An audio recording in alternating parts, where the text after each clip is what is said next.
I'm very thrilled and honored to have you on my show. Good to see you. Well, let's see how I do first. You might not be that thrilled when we're done. We'll see. Okay. So thank you so much for your time. I really appreciate it. And your new book is getting published next week in Germany. And after the huge success of the book, The 5-Second Rule, which is incredibly well known, now the High Five Habit. So Mel, before we start and dig deeper into the book, what was your starting point in your life to deal with yourself? Or what was your why to share the things that help others, actually? Because I know you suffered also from depression and anxiety. What was your why? What was your starting point in your life to start with self-development? Well, I think there are two things that happened in my life. One is my parents were always doing things in our community. So, I grew up, my mom did a lot of volunteering before she opened her own little store. And my dad went to medical school, but once a week, he always found time to go to this very kind of rural community where there's a lot of farms and to work at a clinic. And there were always people stopping by our house to, talk to the doc. And so I just saw two people that were really made it a part of their lives to help other just people like them, neighbors, people in the community. And so it's just part of my DNA, I think, to want to help and connect with people. That's number one. Number two, my why right now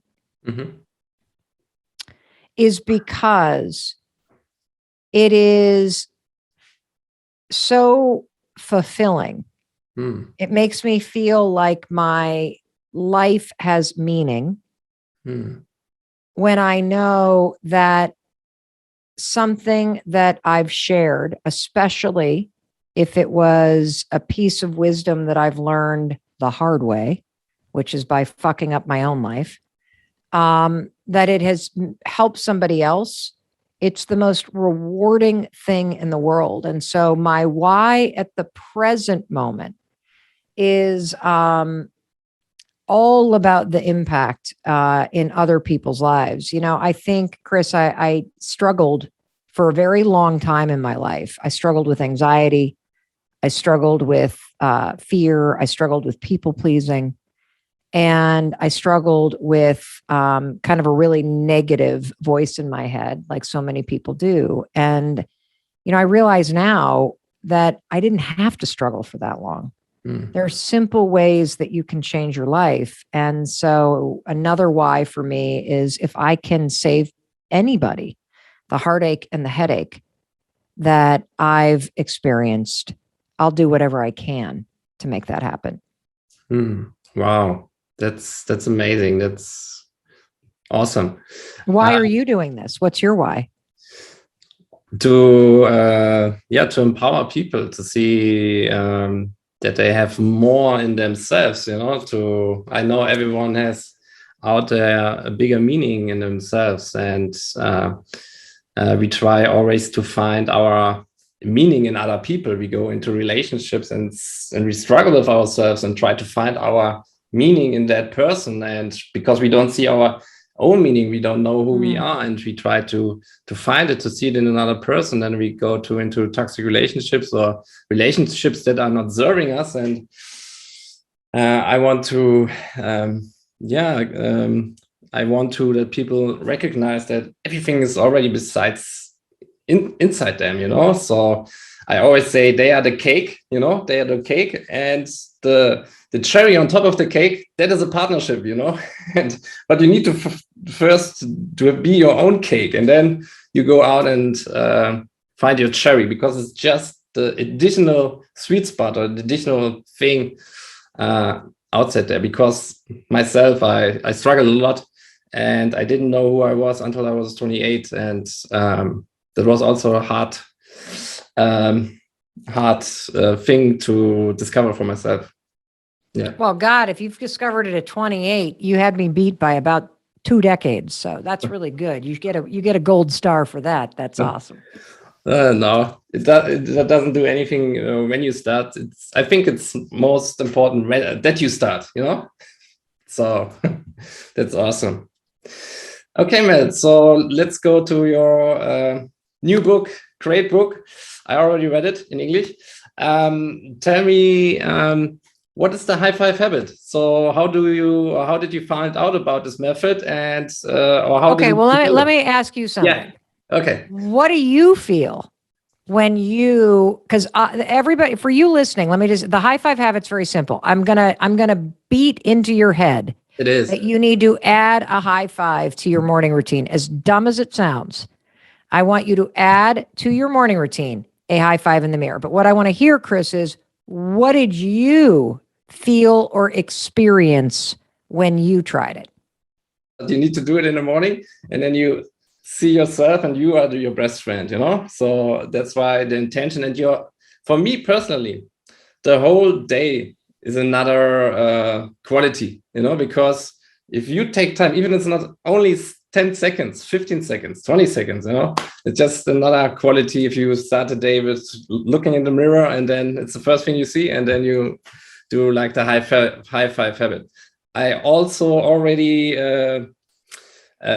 give advice to all my coaches about it. So you have a big impact. So already in Germany here, and Austria and Switzerland. Well, that's good because my grandfather was born in Austria. My maiden name is Schneeberger. Yes. Schneeberger. Okay. Yeah, man from Snow Mountain. Here we come. Okay. So so that's what it is. And the thing that's super cool about it, and you're smart, Chris, because what you're explaining is what you will experience when you add this to your morning routine. It will cause you to create a habit that's very intentional, a habit that creates partnership with you and yourself. And right now, you are working against yourself. That's what everybody's doing. They start their day, they ignore themselves in the mirror, or worse, they beat up their appearance, trash the way that they look. And, if you stop and think about it, how does being critical actually help you? How do you expect to win in life if the way that you start every day is by beating yourself up? How does that help you? It doesn't. In fact, I think it is representative of one of the most self-destructive and self-sabotaging habits that we all need to break, and that is the habit of constantly focusing on what's wrong and constantly tearing yourself down. And so when you simply put your toothbrush down, because God, I hope you're brushing that gunk out of your mouth and you're not spreading dragon breath on everybody all day. I also want you to get the gunk out of your mind, body, and spirit. I want you to begin your day with a moment of intention where you're not even saying anything to yourself. You are demonstrating with an action. When you raise your hand and high five your reflection, you are demonstrating to your brain that you treat yourself like you are your own best teammate, that you treat yourself in a way that is kind and encouraging, that you treat yourself in a way that shows that you're cheering for yourself and that you believe in yourself. See, this isn't just like some throwaway thing. Your brain is watching you do this. This is why you got to do it in the mirror. And when your brain watches you take different actions, it starts to change the way it relates to your identity. You see, I'm 53. I for 50 plus years would look in the mirror and see a person that I hated, a person that screwed up, a person that was really not getting it all done. And I'm talking, Chris, the inner dialogue did not change. When I was facing bankruptcy with my husband and drinking myself into the ground, I saw a woman I hated, a woman that had screwed up, a woman that had made dumb decisions, a woman that like was in a jam. All I saw were the things I wanted to change. Fast forward 10 years, I've got millions of dollars in the bank. I've built a extraordinary business. I am making an impact with people around the world. But you know what hadn't changed? What hadn't changed is how I viewed the woman in the mirror. Yeah, I saw a woman that had made some money and done a bunch of shit, but she hadn't done that. She isn't as big as that person. She hadn't made $10 million this year. She hadn't done this thing. Like I saw all the things I hadn't done. So even though I had transformed my life and done all these amazing things and sold millions of books and, worked on my trauma and all this shit, all of which is great, I had not changed the way I treat myself.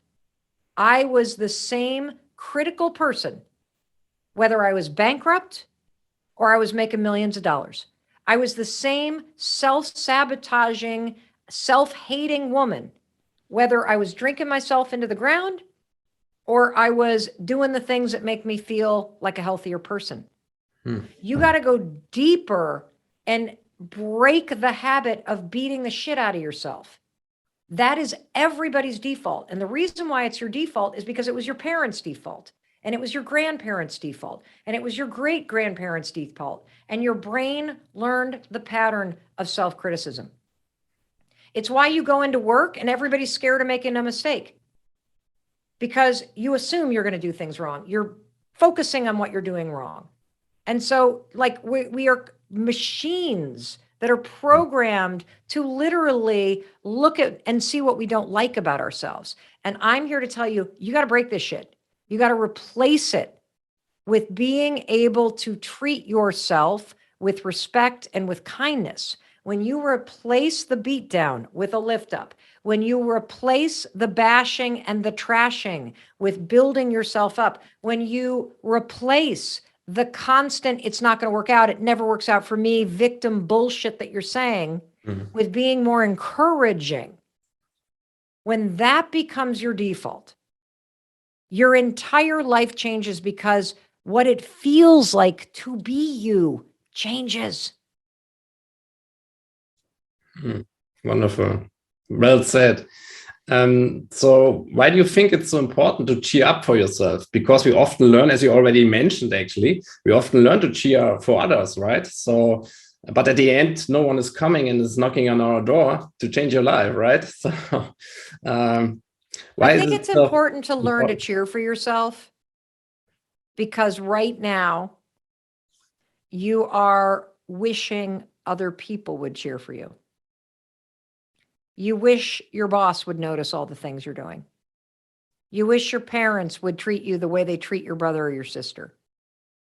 You wish the person you're dating would make you feel a little bit more important. When you feel those things, which we all feel those things, it means that you have put the source of your validation as a human being in somebody else's hands. It is important to learn to accept where you are and to encourage yourself to move forward. Because when you do that, you bring the need for validation back in house and you give it to yourself, which means you then control it. If you want to stop people pleasing, then stop trashing yourself.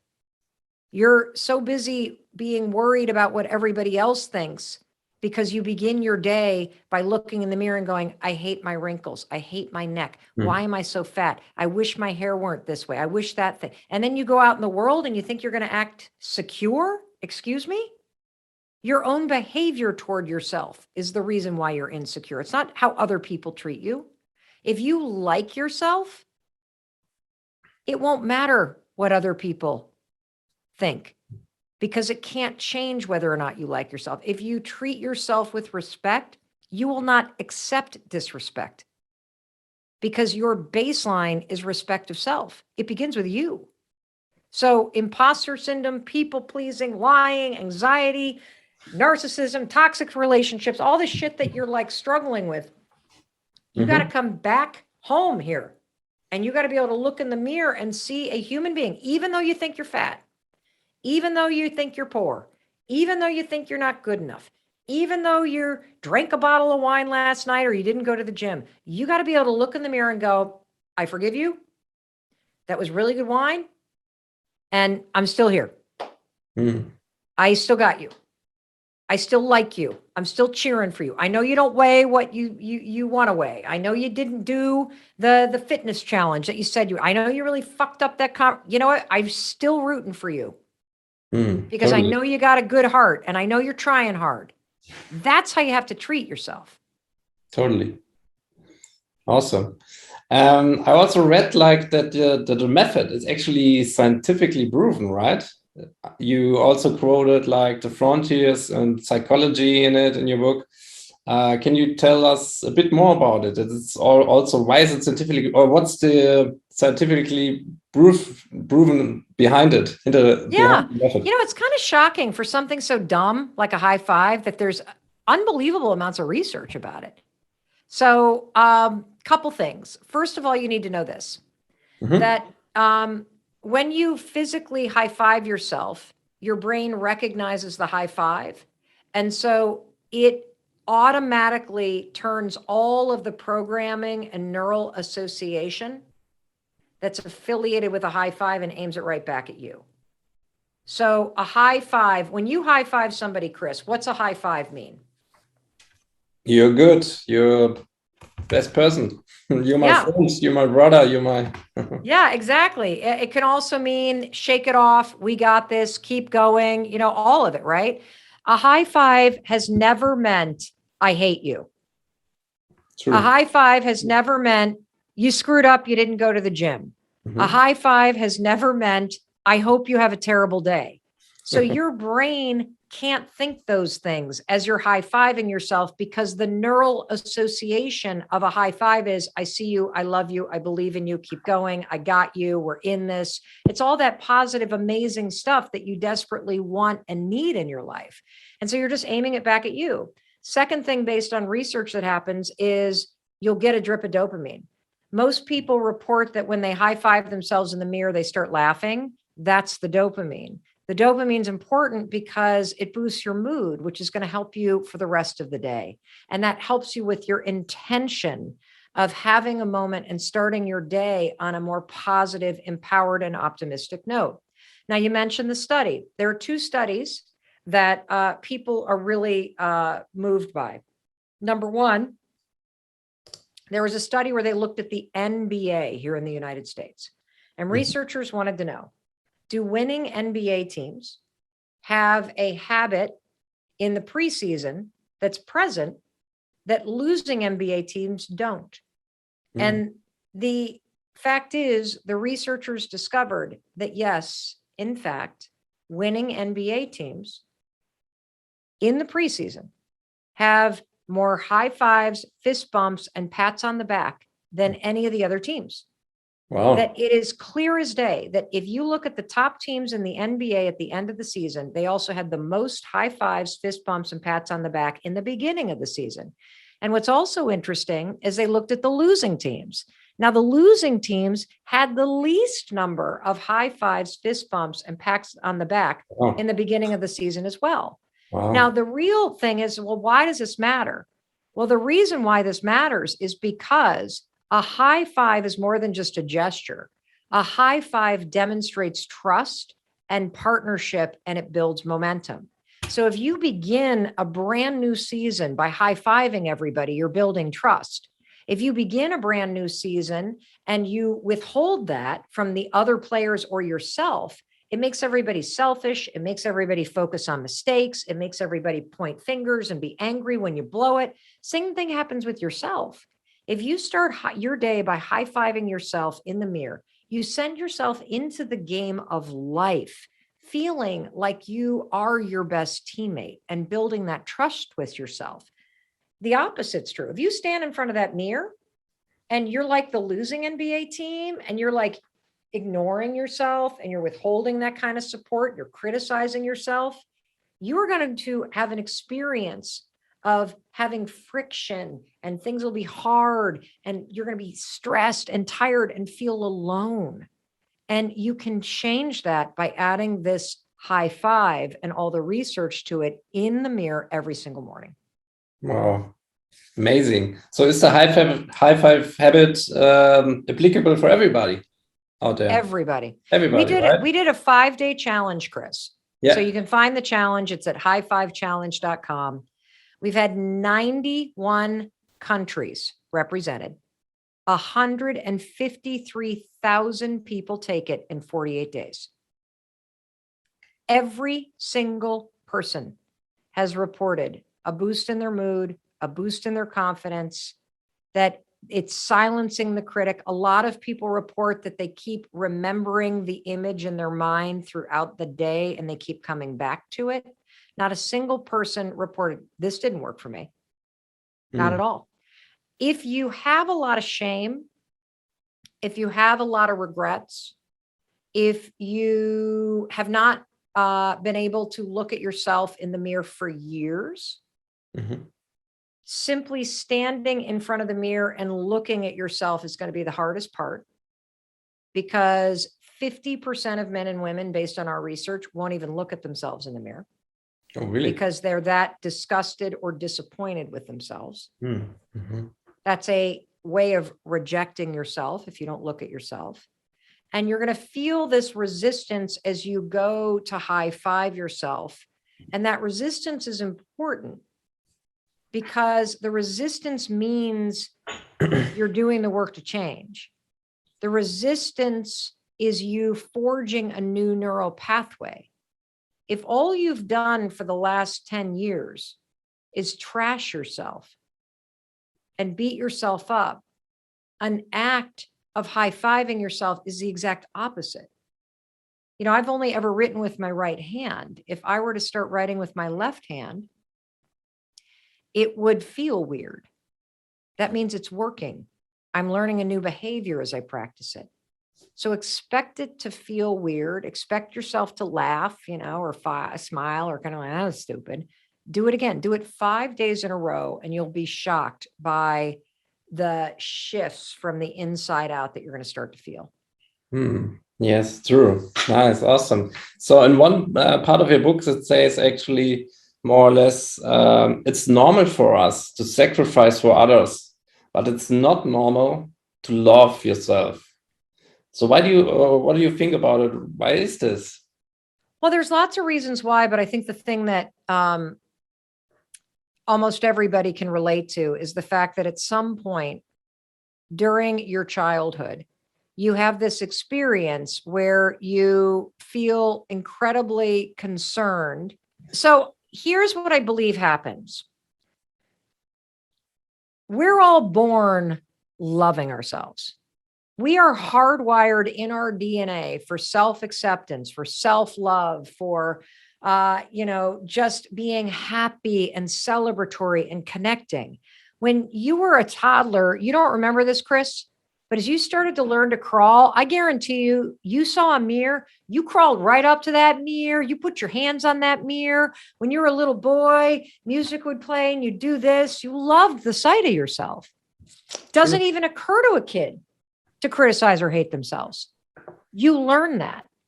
You learn it because your parents criticize themselves. You learn it because as you're getting disciplined or scolded or transitioning from playing with the toys to going to dinner and you don't want to, you get yelled at. And so you start to develop self-censoring behaviors as a way to protect yourself from getting in trouble. And then when you go to school, everybody has an experience. We probably don't remember it, but you have an experience where one day you'll walk up to anybody in that school. And then the next day, it's like something switches in your brain and you walk into that cafeteria and all of a sudden your brain becomes like that sorting hat in the movie Harry Potter. It starts looking around the room and it starts sorting the room and telling you where you belong and where you don't. And this is a protection mechanism. We are wired to be in groups. We are wired to feel this sense of belonging. And so all of a sudden, instead of just seeing kids that you want to be with and run toward, you're like, okay, I don't look like those kids, can't go there. Oh, those are the sports kids. Oh, those are the rich kids. Oh, those are these kids. And so you start to censor what your heart is telling you to do. And that's how it begins. That's how it begins. And then the other thing that happens is you get positive attention when you're achieving. So if you get good grades, you get a lot of love. When you make the football team, or you make, the track team, or when you are president of your school, or you get into university, or you get that job, like everybody gives you positive attention. And so you start to believe that it's the thing you're doing that makes you worthy. And you start to feel that if you're not doing something that's worthy of praise, then you as a human being are not worthy. And that's how it begins. Wow. Yeah, totally. Nice. So for some people, they might think that it's something out of their reach. You already mentioned that people were in front of the mirrors and were not even couldn't look at themselves at the mirror, in front of the mirrors. What would you say to them that want to try it out to do? Because it's a simple method. I know I did it by myself. What would you give them as advice to try it out, even though they're having a hard time right now? Especially if you're having a hard time. True. Yeah. Especially if you're having a hard time. At the end of the day, nobody is coming to change your life.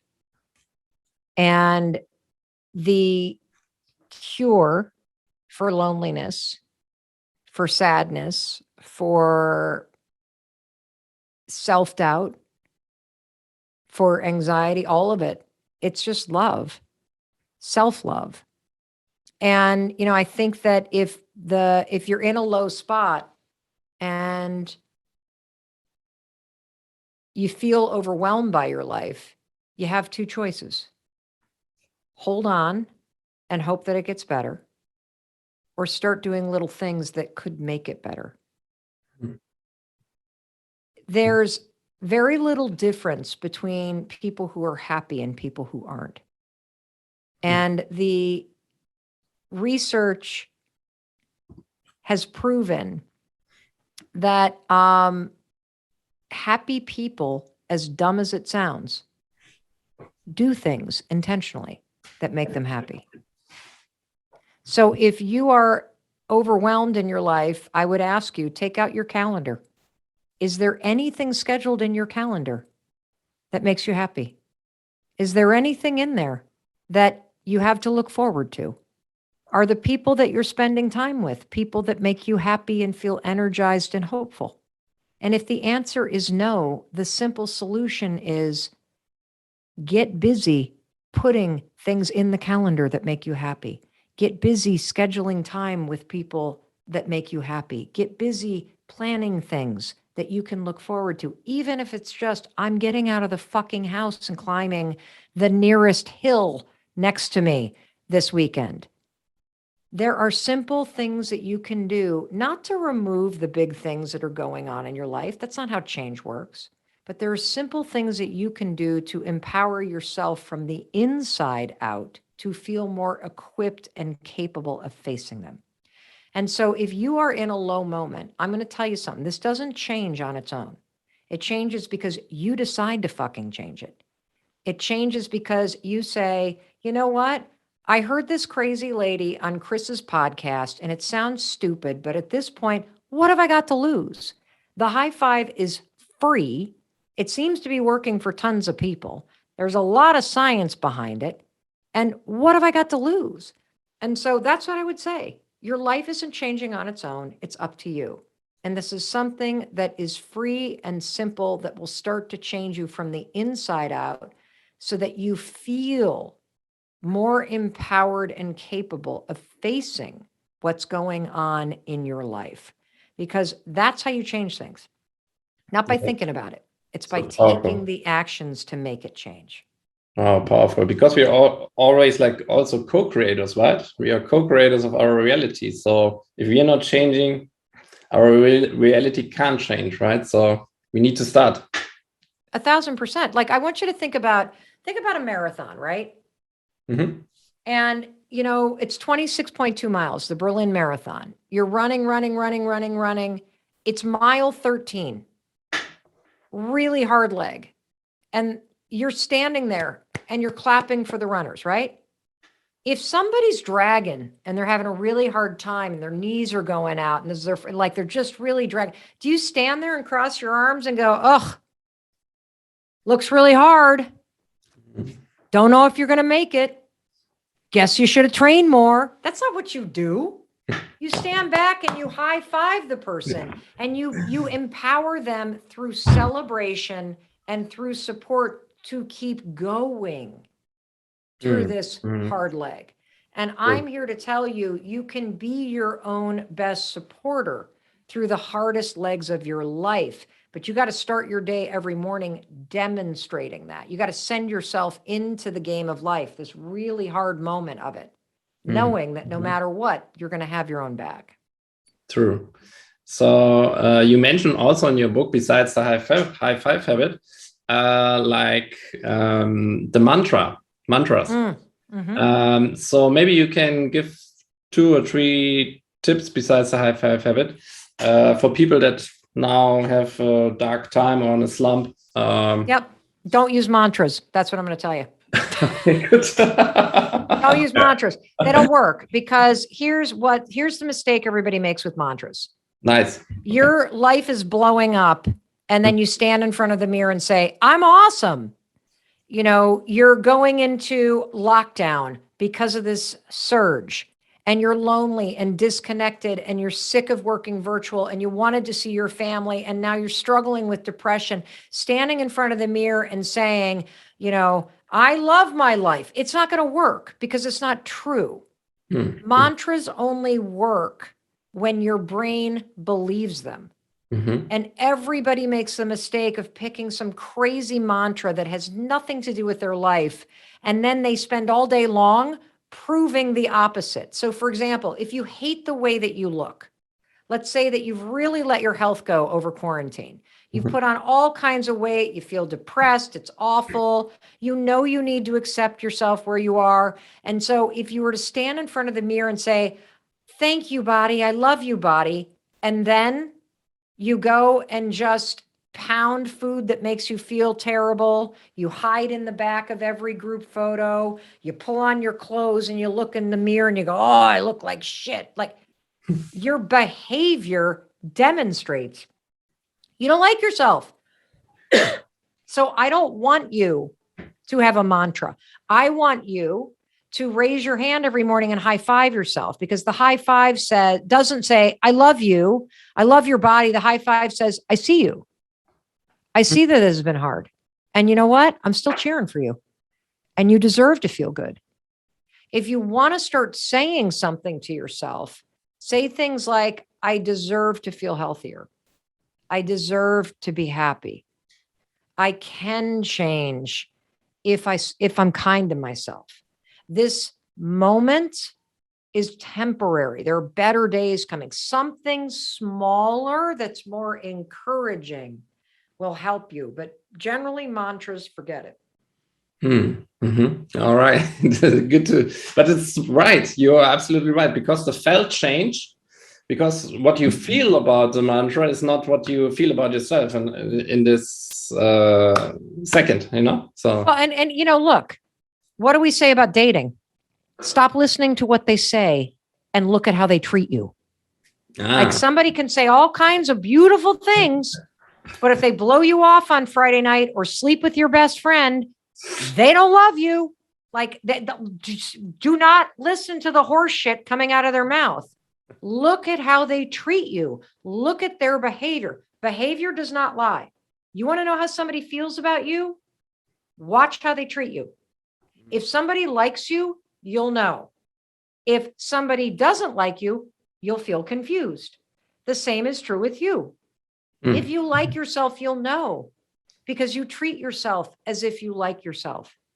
If you don't like yourself, you're going to be confused by your own behavior. Why do I say I want this, but then I do that? Why do I say I want that, but then I do this? It's confusing. No, it's not, Mel. The reason why you do this shit is because you don't like yourself. If you can learn how to treat yourself with some kindness and like yourself again as you are, even though you didn't go to the gym yesterday, even though you drank a bottle of wine last night and said you wouldn't, if you can still look in the mirror and see a human being who has a good heart and who's trying her best, darn it, and you can see somebody that you're going to cheer for, that's the secret to everything. Yeah, totally. So what I really like about you, Mel, is that your honesty on social media.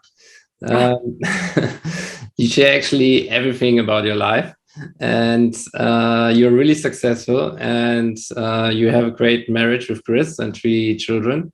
It's not perfect, dude. It's not perfect. What's your secret recipe? Well, what's your secret recipe in your life to have such a great marriage and 3 children? How? Well, look, hold on a second. Hold on. Let's talk about the marriage. So my husband just came and started discussing publicly that he's struggled with depression for 10 years. Something I didn't know. He never told you about it. Well, I knew. I mean, I've known for the last year, but I had no idea how much he was struggling because he wasn't talking about it. Yeah, because like most all men are not talking about it. I know. Correct. Bottling this stuff up. And so, yes, I have a great marriage, but it's not perfect. I have been married to somebody who has been deeply unhappy because his business failed in 2014. And that meant he thought he failed as a husband and as a father. I didn't think those things.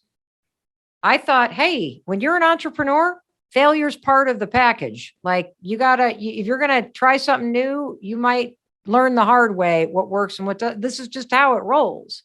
For 7 years, he has stood next to me, and he is one of those people that could not and would not look at himself in the mirror. When he looked in the mirror, he saw a man who had failed to provide for his family. And when I first asked him to try the high five, his exact words were, "I think I'll pass. That's stupid." And I said to him, "Dude, I don't give a shit. I need you to do it. I'm doing a 5-day challenge. Do it for me. If you won't do it for yourself, do it for me. I think it might help. I can tell you're like something's going on." So when he tried it for 5 days, after the 5 days, we sat down and we were talking about it. And he said, "I got to be honest with you. I'll tell you why I thought it was stupid." And I said, "Why?" He said, "Well," and then he started to unpack this for me. When I look in the mirror, I see somebody who I hate. I see somebody who's made tremendous mistakes. I see all the stuff I wish I had done differently. I see a person who has failed to provide for his family. Why on earth would I high five that person? You only high five somebody that you love. I thought it was stupid because I didn't think I deserved one. And so, I said to him, "Look, first of all, you're not high fiving yourself because you're celebrating failure. You're high fiving yourself because it's the way you start to forgive yourself for the things that you regret. It's the way that you stop punishing yourself for mistakes and things that you've done in the past. It's a way that you open your own door to healing by treating yourself with the kindness and the support that you deserve, no matter what's happened, because we all deserve that. I don't care who you are or what you've done." And so, it kind of blew open this deeper understanding for me at how deep this judgment goes and how good we are at hiding it and pretending it's not there, even to the people who are closest to us. And it also shows you that it doesn't matter what other people are doing. I didn't judge Chris on that stuff, and there was nothing I could do in order to change the way that he felt about himself. In fact, many ways, me being like, "You're the best. Oh, I love you," made him feel worse about himself. And so you got to heal yourself from the inside out, and you do it through actions. And so my marriage is awesome, and it hasn't been easy. And the reason why it works is because we are both always working on ourselves. There are some periods of our lives where we've done a better job and other periods where we've kind of phoned it in. But in those periods of my life where I am working on being a better Mel Robbins, I'm working on being kinder to myself, more patient as a person. I'm working on being clearer about, what matters to me and aligning my time and energy in that direction. When I'm working and improving my relationship with myself, it improves every relationship in my life. Because it's the foundation of every relationship that you have. Like, and Chris's story shows it too. If I'm married to somebody who judges himself that profoundly and is struggling with depression and feels like even that is another example of how he's failed, that somehow he's a failure for having depression. If you're married to somebody who feels that way, the only thing that changes how they feel about themselves is the work they're doing on themselves. I can't change that for him. But the second that my husband starts healing and starts changing the story and starts forgiving himself for the mistakes in the past, and he starts to create a new chapter by him working on himself, it actually creates a whole new chapter in our marriage. So again, it starts with you. And I think that's the secret. You want to know the secret to life. Tomorrow morning, when you walk in the bathroom, take a moment and realize there's always been two people in the bathroom with you and the human being in the mirror. There is a person there who's trying very hard, who has something unique to contribute to this world. And they need you to wake the fuck up and to start being kinder and more caring and more encouraging, compassionate, and forgiving. They need you. That's the secret. Well, I think you pretty summed it up with partnership is work, right? Because a lot of people think they have a partnership and we love each other till the rest of our life and we will be happy, but we don't do anything for each other and we don't do anything. But actually, I think the recipe is like it comes to working on yourself, but working also with each other. And that's a great secret recipe, I think. Really nice. And you have 3 children. So we had now your husband, and how's life with your 3 children, and even pets. You have even pets. How you manage everything, Mel? You're so successful. And what the hell makes you think I manage everything? I had to stop down this podcast because my cat was screaming outside the door. And the only reason why the dog isn't barking is because he's not here. I don't manage everything. I don't believe in managing everything. I don't believe in balance. I believe in harmony. And harmony means things fit together with less friction. And the only way that happens is by having boundaries and by having a healthy dose of humor and patience with yourself. So boundaries is a key point. Yes. Okay. Nice. So very last question now, or maybe two more maybe. What advice would you give someone, Mel, who is now in a really dark place? Maybe she or he got divorced, or relationship is over, or... Is this you? Huh? Is this you? No, no. Okay, I'm just asking. I'm not divorced, anything. No. Well, you could be in a very dark place. You could have a relationship that's ending. I was in a very dark place. My relationship was over. I had 3 long relationships until then, or longer relationships, and every relationship was ending after the same pattern, more or less. So, and even my job that I had was also not fulfilling me, because in my life, until I was 28, 29, I did everything for my parents and grandparents, but not for me. So I did everything for them hard.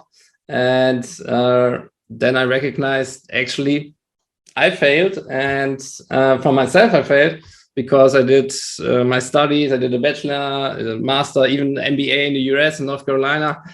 And I was a consultant at McKinsey. And after 6 months, I realized everything was broken down. Sometimes in life, I think everything is going down, it's breaking down, partnerships, relationships. There's a point where everything at one time is collapsing. And that was a really hard time for me. That was my dark days where I was like looking on the wall for 4 weeks and didn't do anything actually. Yes. So what advice would you give my older self in 9 years ago, Mel, or nowadays people who are listening now? What advice would you give them to surrender or to embrace such moments? Well, what's interesting is if I could go back, I wouldn't give myself any advice Mm-hmm. because I believe that everything that is happening to you is preparing you for something else. And the longer that you're suffering over it, the more you're resisting leaning into the lesson that's meant for you. Doesn't mean that the bad things and traumatic things and heartbreaking things that are happening or have happened that you deserved them. You didn't, but you can't go through life without experiencing those things. And I find that it's through the hardest moments of my life, the biggest struggles that I've faced, that I've learned the most. And, research actually bears this out. When they went back and asked people that were, horrible victims of horrible crimes or, survived the Holocaust or just unspeakable things, would they change anything? And people overwhelmingly say no, because we fear that it would change who we've become if we took away the hardest things that we've survived. And so the most important thing you could say to yourself, and I don't even consider this a mantra, I consider this a belief system. And that is that everything in life is preparing you for something extraordinary that's coming. And you know that this is true because as you sit here in the present moment, you can look back on your life and see how the hardest things that you've faced, or even some of the amazing things, have prepared you for what you're doing today, or for how you're helping somebody through something that's similar today. And you would not have that advice or that skill or that experience or that relationship but for the thing years ago that you never thought you'd survive. And I'm telling you, whatever hardship you're facing right now, it is the same thing. Better days are coming. This heartbreak is temporary. You will move through this. And it is preparing you for something that's coming next. And when you look at things that way, it doesn't take away the pain, doesn't take away the heartbreak, doesn't take away grief. It just gives you an anchoring so that you can ground yourself in seeking wisdom and feeling this assurance and sense of optimism that you will not only be okay, you will be stronger and wiser when you finally feel like you've resurfaced. Nice. Wonderful.